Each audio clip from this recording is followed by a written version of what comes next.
যে ভালোবাসার মধ্যে তার আদর্শের কোনো অনুসরণ নেই, সেই মৌখিক ভালোবাসার একটা জ্বলন্ত উদাহরণ হলো যে ঈদে মিলাদুন নবী রাষ্ট্রীয়ভাবে পালিত হতে যাচ্ছে। কেন এটা মৌখিক ভালোবাসা? আল্লাহ রাসূল সাল্লাল্লাহু আলাইহি ওয়াসাল্লাম তার জীবনে কখনো এই ধরনের কোনো অনুষ্ঠান পালন করেন নাই, করতে বলেন নাই।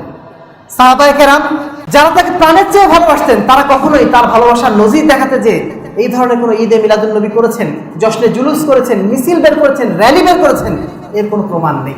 আল্লাহ রাসূল সাল্লাল্লাহু আলাইহি ওয়াসাল্লামের ভালোবাসার নাম করে এই ধরনের কাজগুলো করবেন, এই ধরনের বিদআতের সংস্কৃতি চালু করবেন, নিঃসন্দেহে তারা নিকৃষ্ট বেদাতের মধ্যে লিপ্ত রয়েছেন, এতে কোনো সন্দেহের অবকাশ নেই। প্রিয় উপস্থিতি, মৌখিক ভালোবাসার একটা উদাহরণ দেওয়া যায় এভাবে যে আবু লাহাব তিনি আল্লাহ রাসূল সাল্লাল্লাহু আলাইহি ওয়াসাল্লামের জন্মদিনে তিনি খুশি হয়ে তার দাসী সুয়াইবাকে মুক্ত করে দিয়েছিলেন। ভালোবেসেছিল, কিন্তু তার ভালোবাসাটা ছিল মৌখিক, সেই ভালোবাসা মৌলিক ভালোবাসা ছিল না। সুতরাং ওই ভালোবাসার কোনো মূল্য আল্লাহর কাছে আছে? নাই। কোনোভাবে দেখেন আবু তালেব সারাটা জীবন আল্লাহ রাসূল সাল্লাল্লাহু আলাইহি ওয়াসাল্লামের পক্ষে কাজ করে গেলেন, ওই ভালোবাসা কি তার কাজে লাগলো? কাজে লাগলো না। কেননা ওই ভালোবাসাটা আদর্শের উপর প্রতিষ্ঠিত না, আল্লাহ রাসূল সাল্লাল্লাহু আলাইহি ওয়াসাল্লামের ঈমানের উপর প্রতিষ্ঠিত না।